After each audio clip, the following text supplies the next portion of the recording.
অপারেশনের আগে তিনি লিখলেন তার বিখ্যাত সেই কবিতাটি, তোমার সৃষ্টির পথ রেখেছ আকীর্ণ করি, বিচিত্র ছলনা জালে হে ছলনাময়ী। সকাল 11টায় অপারেশন শুরু হলো। প্রয়োগ হলো লোকাল অ্যানেস্থেশিয়া। কবির সামনে একটা বড় স্ক্রিন রেখে তার দেহটাকে আড়াল করা হলো।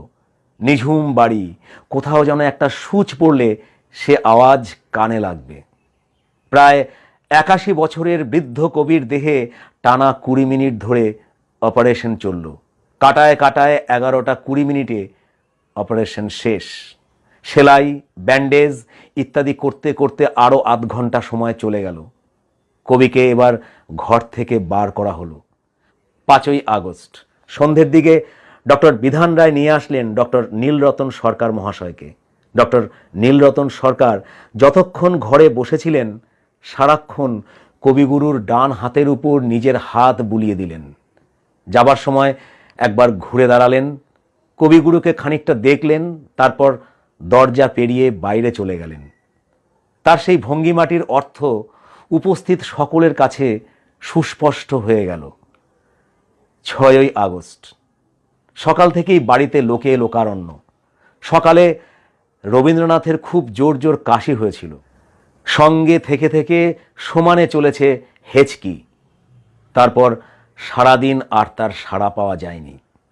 রাত 12:30টার পর কবিগুরুর শারীরিক অবস্থার খুব দ্রুত অবনতি ঘটল।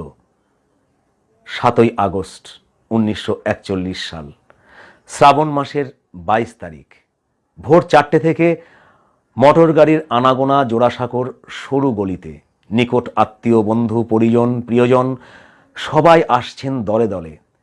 সাদা শাল দিয়ে ঢাকা রবীন্দ্রনাথের পা দুখানির উপর চাপা ফুল ছড়িয়ে দিয়েছেন অমিয়া ঠাকুর। পায়ের কাছে বসে মন্ত্র পড়লেন শাস্ত্রী মশাই, বিধুশেখর শাস্ত্রী।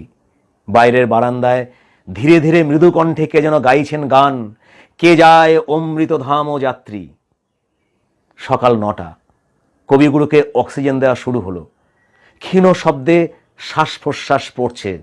বেলা যত বাড়ছে সেই ক্ষীণ শব্দের শ্বাস প্রশ্বাস ততই ক্ষীণতর হয়ে এলো। বেলা 12:10। মহাকবি কবিগুরু রবীন্দ্রনাথ ঠাকুর শেষ নিঃশ্বাস ত্যাগ করলেন।